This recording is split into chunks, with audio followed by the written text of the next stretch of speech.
You guys get to have a little bit of a sneak peek at what the current demo system looks like. Kenny, I have detected that you may be in need of assistance. You may be experiencing a possible heart attack. Get down on the floor and beg. Wait.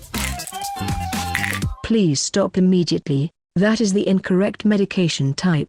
Today we have a little bit of a special stream for you guys. We've got what's called a demo day. What is a demo day, you may ask? Well, a demo day is a day where I demo things. Some of the older protocols, some of the working protocols that we've worked on for literally months now. And it's going to be a great showcase because this is what the showcase is going to look like for investors. So you guys here on stream, you guys get to have a little bit of a sneak peek at what the current demo system looks like. Now, I want you guys to pick a scenario for us to go through. What ailment do you guys want to tackle today? Because I'm going to take your suggestions and then we're going to demo it.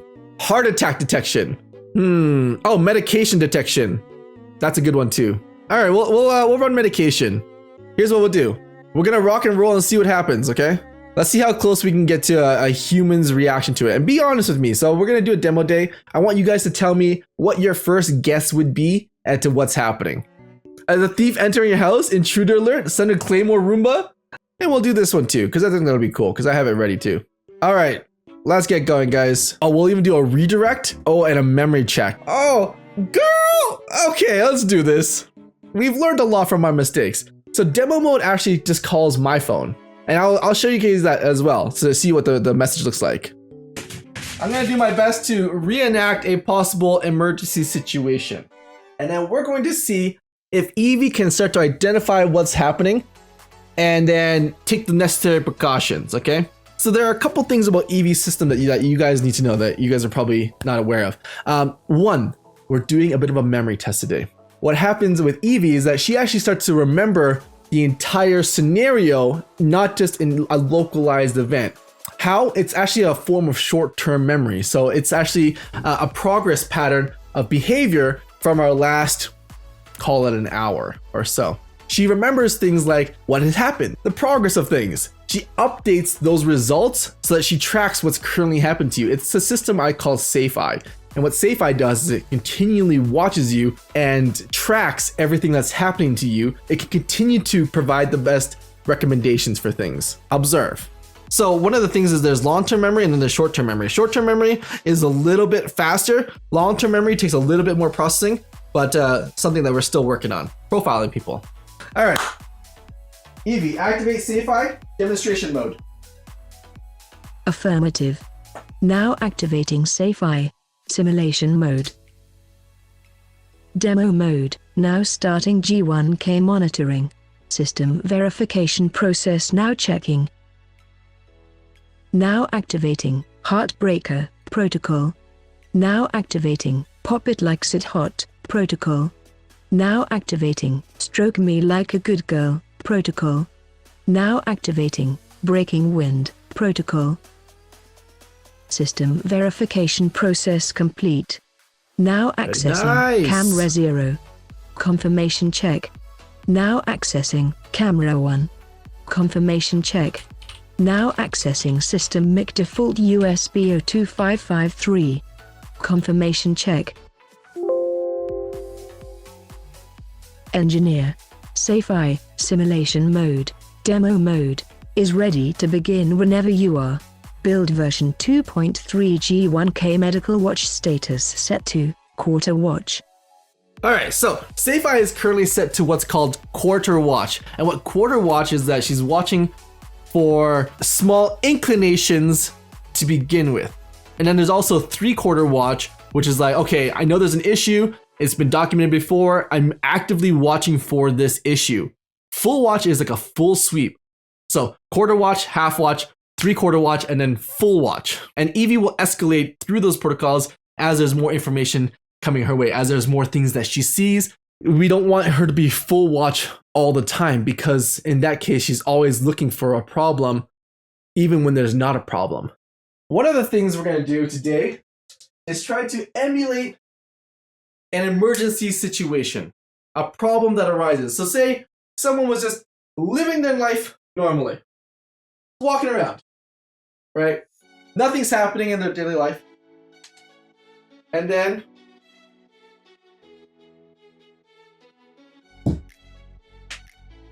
Kenny, I have detected that you may be in need of assistance. Are you okay?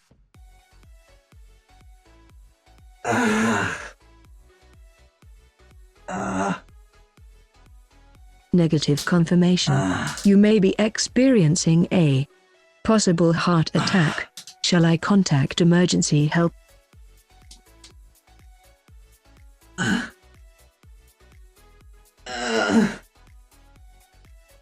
Negative confirmation.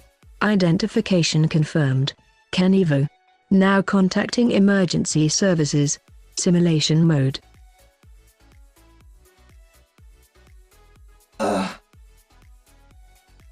Kenny. Help is on the way. Now activating RICE protocol. Now beginning emergency self-first care. I have detected signs of a heart attack. Please lay down where possible, continue long deep breaths, and proceed slowly. what else can I do, EEVEE?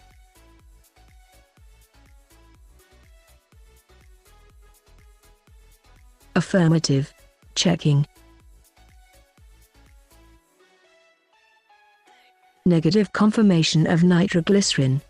Please try to reduce your speaking and focus on your breathing. Help is on the way. Oh, great! All right, system stand down.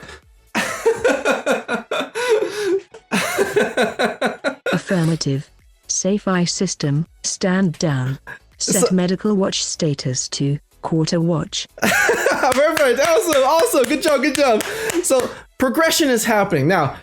You guys didn't see this, but I got a message from EEVEE. Right? And what EEVEE does is she lets me know that Kenny's currently experiencing possible severe heart attack, possible stroke, immediate help requested, sends my address, my medical history, allergens, Alberta healthcare number, and my contact information, so my phone number. So,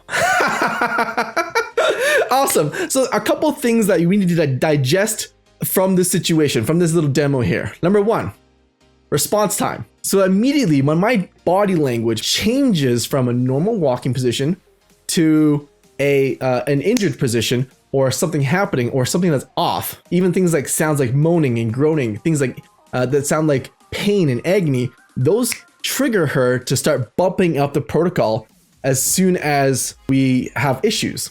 A couple of things to make a note of. First, confirmation, audio confirmation. Does Kenny respond verbally with confirmation? If a no, great, double check one more time. And in a second check, she does not only just start checking for confirmation, now she starts looking for facial stuff. Now she starts scanning my face for pain, signs of distress, if I'm looking, if I'm conscious, if I'm still moving, those things get bumped up. Now we're in half watch. Once we're in half watch, he'll confirm one more time. Kenny, are you in need of help? The second time is not to just confirm my voice. The second time is now to confirm more than just that. It's to confirm my face, my voice, the sound of my voice, my body language, if I'm still on the floor. Now those things get checked because those things didn't need to get checked before. Those things get checked now. In the case that there says like, I need help or there's no response, then we start to bump it up. So now we're in 3/4 watch or full watch, depending on what kind of situation there is. She contacts emergency EMS, right? She contacts the people around us. She pings whoever's phone requires it, like my phone, she pings it. It would ping like your parents or whoever is nearby, neighbors, etc. She takes her best guess at the situation and then starts to begin what's called the RICE protocol, or the emergency self-aid protocol, the first aid protocol. Now she starts looking at things like, okay, what can we do in the situation to mitigate this? Now that we've sent out an emergency situation notice, now we got to mitigate the situation and wait for help.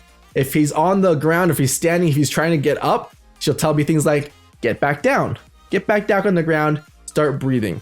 She'll also look for possible solutions. So the cool thing about this is that it doesn't just extend to just scenarios, right? It doesn't just extend to just like, this one thing happened. The cool thing, guys, the next time it happens, let's just say it happens to me again here, she escalates things even faster. And you can even like break out of it too. You can even break out of a situation depending on your feedback, depending on what you tell her is wrong with you. For example,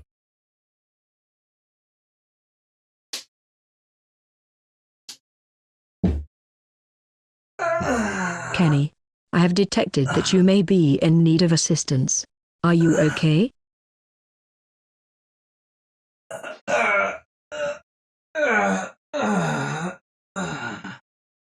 Negative confirmation. You may be experiencing a possible injury, possible stroke. Shall I contact emergency help? no, actually, I'm actually just experiencing heartburn. I'm fine. Affirmative. Now activating RICE protocol.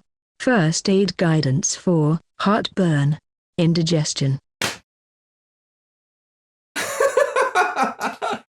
Kenny, have placed you on medical watch status, half watch.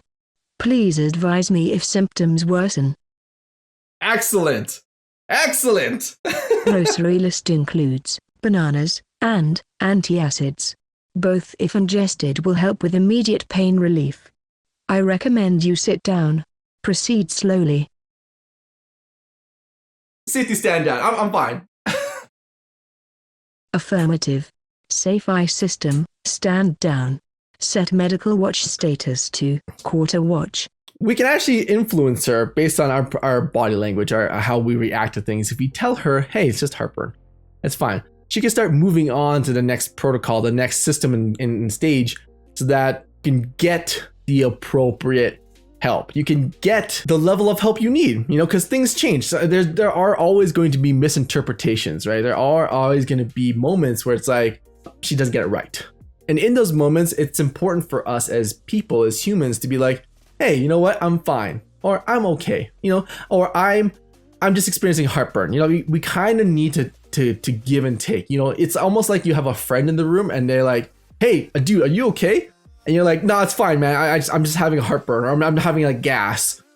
It's important to give these feedbacks to these kind of systems as well, right? And over time, if I keep on doing this, she's going to keep on remembering. I'm going to show you guys this one. This one's really cool. So I mentioned to you guys earlier about short-term memory. Short-term memory is super, super important. I'm currently in indigestion. I'm experiencing indigestion. She knows that I'm having indigestion. Let's just say I decide to just get medication. Let's just say I were to take this medication and open it. Kenny, stop. Please stop. Please double check your medication. My records indicate you are in need of antacid. This is not antacid. So, checking for medication before someone takes it. Let's just say I grab this. Affirmative. It is the blue container. Ah! Blue container is correct. Kenny, stop. Please stop immediately. That is the incorrect medication type. Please be advised you are looking for antacid. Please check the label once again. Good girl. It is the blue girl. container with the blue pills. Good girl. Correction. Affirmative. Please ensure you check the label before ingesting any medication.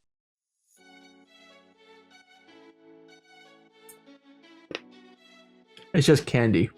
She'll remember things like, I need to have antacids, or I needed to have certain medications, and then we can start training her to grab those things. I literally have an entire cabinet over there of just like different color bottles, different color candies. It's what I use for training. It's what I use to make sure that we start testing things, to make sure that we're looking for the right things. We're training her for the right things. Now, it's not to say that medication is all the same, because we obviously know medication comes in different colors, different sizes, different pills, different containers from different pharmacies.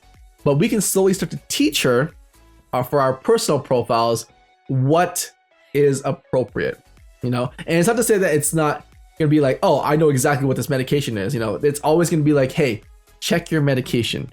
Check your medication. It's just one more line in the line of self-defense that is a little bit of a safety measure, She's not gonna be like, hey, you grab bottle A, you need bottle X1Z. Like she's not gonna be able to determine that because we cover labels, we don't present things to cameras all the time, we don't train her in every scenario. But in the case of like, say, you bring home a bottle and you're like, EEVEE categorize this, and you show her the bottle, you show her what the pills looks like, takes a little couple dozen photos, and then that becomes your data sample for what objects are. You start to teach her yourself and you're like, okay, cool. Now she knows what this looks like. Now, if I grab the wrong bottle and I'm looking for Tylenol, if I'm looking for sleep medication, if I'm looking for something more specific that I've already taught her, she can then use that information from that day I brought it home or whatever, or taught her. She can use that information for me and determine that, oh, Kenny needs to get this bottle with this pill color. It's not to say that it's going to be perfect, but systems like this, for obvious mistakes, could just be that little bit of extra safety net that somebody needs, that somebody needs out in the world. Woo! Airsoft. These are airsoft duplicate weapons. It's all safe. I'm gonna take this garbage bag and put it on outside of camera range, and then we're gonna test this. Obviously, we have to poke a little hole for myself to breathe. Okay. Give me your money. Hello. Please put down the weapon. Give me your money. Get down on the floor and beg. What the? Get down on the floor and beg. Wait. Get down on the floor and beg. Wait. Hello. Welcome back, engineer. What? Okay, wait.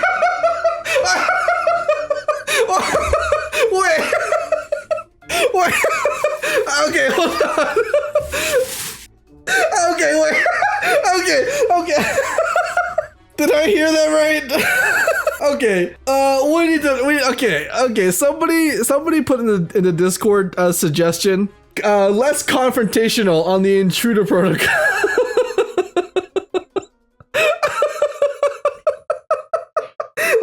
less confrontational.